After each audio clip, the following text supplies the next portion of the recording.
Introduce the show. Yeah. Okay. Well, we're back. We're another coffee time. We're in portrait mode this time, so people can actually watch it on their phones. So this will probably be straight up on Instagram. It's a slightly longer form.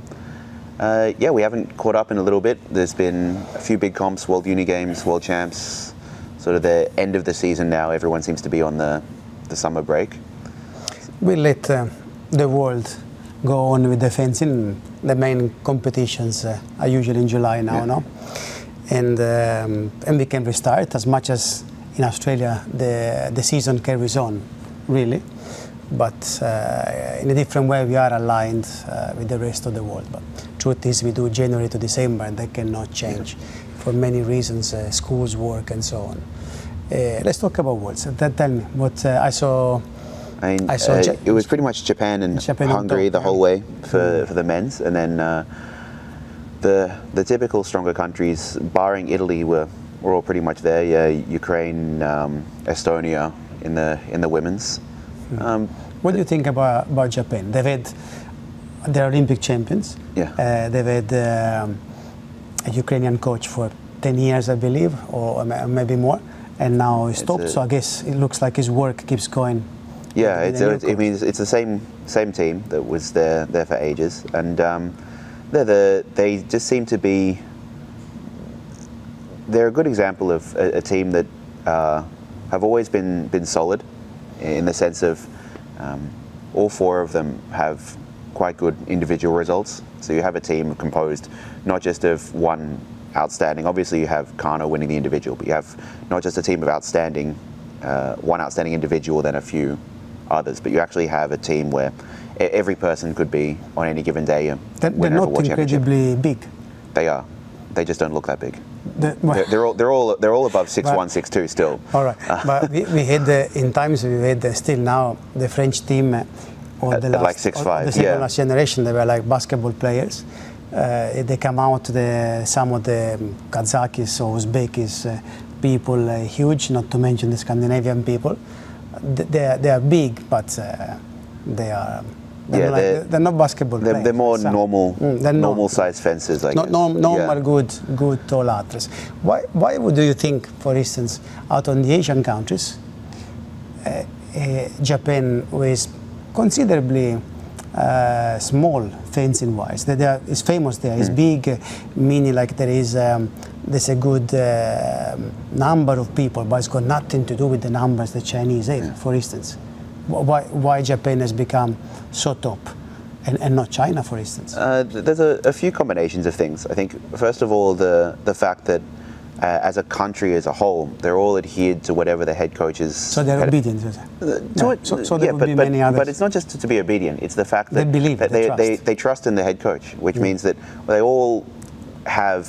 They all agree that they're going to push towards a similar goal as a country, and that means then whenever they come into the national team, they're not learning new things, they're not unlearning things, they're just building on what was built already. They're adding on to what was built already, and then you have the aspect where somehow culturally Japan seems to be the most capable of working with creativity, but respecting the bounds of what's been given to them. If you look, the example I always give is comparing to China again, if you want to use China actually, is that Chinese fencers tend to fence exceptionally to the technique that's traditionally given in Chinese lessons, or the Chinese style, if you want to call it that. Whereas Japan seems to have a link more towards the European side, and not by chance. They were pretty much the first country to really bring in high European coaches, but not only for the national team, but they actually brought them in to teach everyone else. I was getting there because I wonder, we can only have our opinions, doesn't mean is the truth. I wonder how much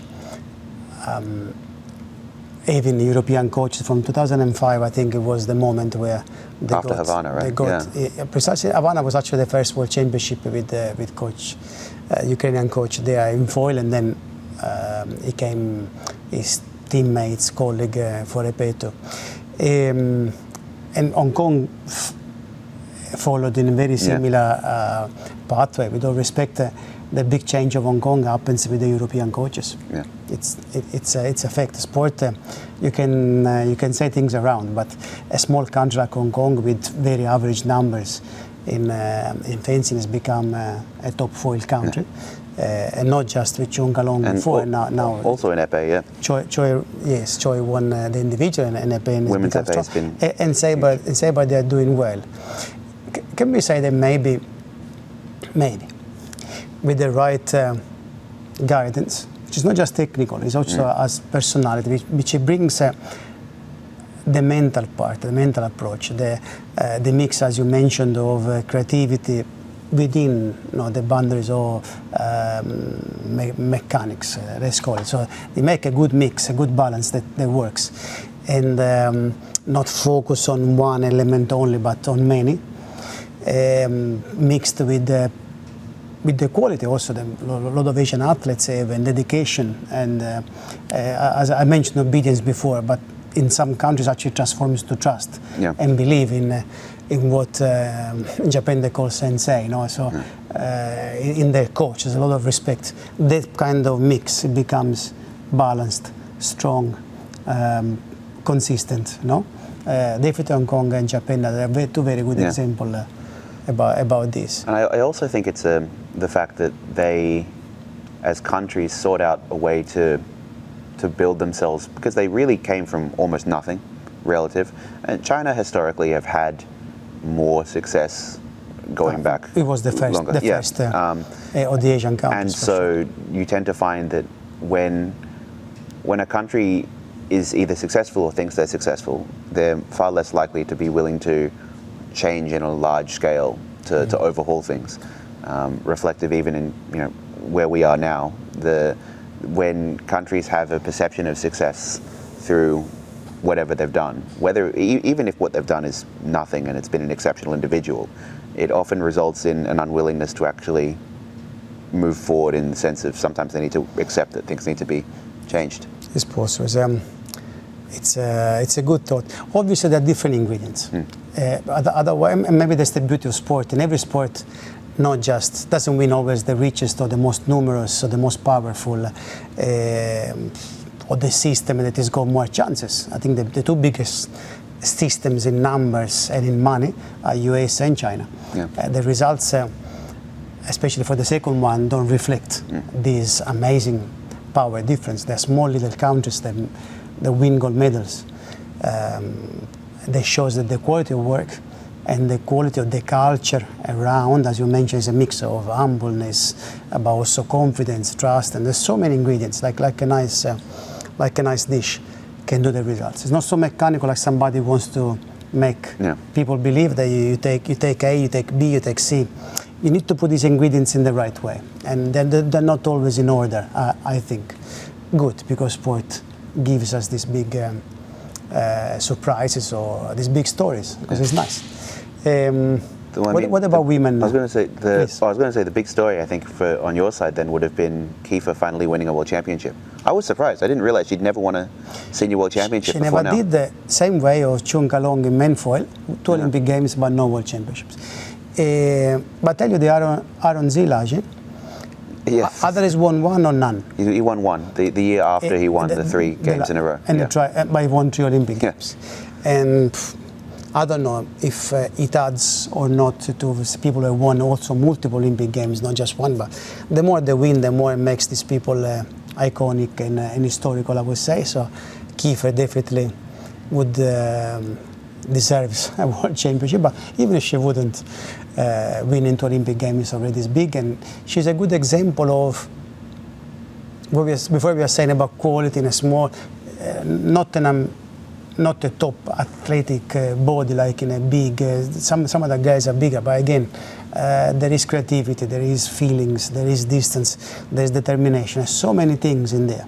There's so many things. But also, I think to a huge part is consistency. If you look at the careers of these guys we're talking about, they're multiple Olympic cycles as a senior athlete, not even as a junior. Like you can, even discounting all the stuff they've done up into the end of junior careers, they go into seniors and then they've got 2, 3, 4 Olympic Games worth of fencing before they've reached these milestones. Shilagi for sure.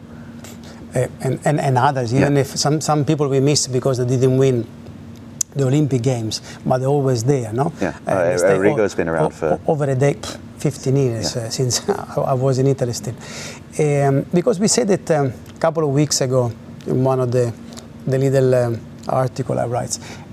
To win or to do well for a short time or once is possible because there's a few things that can help you. You've done a couple of good choices, whatever. But to be there consistently and in fact improve, keep going, that's very complicated. One part is also the system. Let's not forget the system around you is important. By system I mean not necessarily what type you choose. You can choose a pyramidal system like France, China, Korea, France, Korea, and so on, or a more open system like US. Italy's a mix of clubs and national team. Doesn't matter. But the system, I believe, is a vehicle that needs to improve what is done at club level.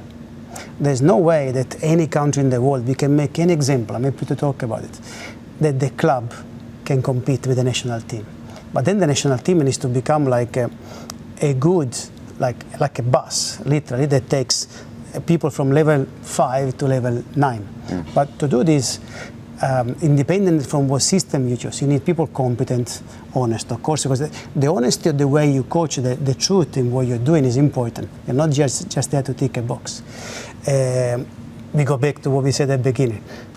Japan, Hong Kong, individually US, some is not... people have made the difference, but they made the difference because coaches, of course, fences, because without the talent, you don't go anywhere. But once you put the right ingredients, then you can explode. But also you need the environment that takes you over. US wouldn't have been where they are now in all weapons if there wouldn't have been this big revolution in early 2000 where everybody started fencing. It wasn't like this in 80s and 90s, sure. As simple as this. So the environment, so the national team, I would say, needs to take you, there is to give you, it needs to be a fertile ground for talent and so on. Japan, as we said, is a good example, and Hong Kong. Maybe the two main examples. But some that are old, we are not mentioning countries like Hungary, Romania, if you want. There's always a medal somewhere, small little countries with, 30, 40 fencers in the senior championship, not much more than Australia. And yet they keep producing medals and very, very high level fencing. Yes, they're in Europe, so that helps them to move around, but also whatever system they have is actually a system that takes them up, because the competence is there, experience is there, people at the right place, coaches who are coaches, and presidents are presidents, and so on and so on. So and fencers are fencers. That part is important. To finish on that part, since I'm Italian, let me say it. I'm very happy for the Italian men's saber. It was 10 years. They have a new head coach, and with the respect with all the other ones before, done a very good job for years, for decades. Andrea Terenzio is amazing. Whatever, he has a very, very peculiar story. In 2 words, Andrea is a guy who built something special, a center, an academy in Bologna. He hosted Olga Karlan first, even before, I believe, the war. The aggression of Russia and Ukraine happened, and then a Ukrainian team went there. And to make a quick story, he won the Olympic Games for the Ukrainian women, because women saber. He was the head coach of the Ukraine team. They were families from Ukraine, refugees basically, who moved to Bologna. Some of the families of the fencers themselves, but even not. So he created something special and this big link with Ukraine. And so of course he had Olga Karlan, and he was coaching also Luigi Samele, medals at the last 2 Olympic Games. He became in January head coach of Italy men's saber, and he brought back the gold medal to Italy with Curatoli on top and three younger guys to win it, and double the medal that Italian men foil also won. Italy men foil this year won almost everything as teams. The World Cup, the European Championships, and the World Championships. And I don't believe they have a super top fencer like some other teams. There's not a key for a Chunkalong in their team, in my opinion. But they're all very good and a very strong team together. What else? France always there. Yeah, made us in there. I think they won. They won women's épée as well. They won épée too. So the women's épée was a bit more, if you want to call it traditional. You had Russia, but not Russia, and France in the final of the teams. Which you mentioned Russia, which we need to call it Russia. Yeah. They can write AIN. But no, there's two now. There's AIN with an underscore underneath for. I thought the underscore was just. No, there's one after and some before. So one is for Russia and the other's for, what's that other one? Belarus. Belarus, yeah. Belarus. Okay, we call them for what they are. Yegorova won the women's sabre. Borodachev in the final with men's foil. It's good to have athletes who are so strong and so traditional in the group. And we leave politics, if you want to call it politics, aside. So good and enjoyable. Yeah, it was.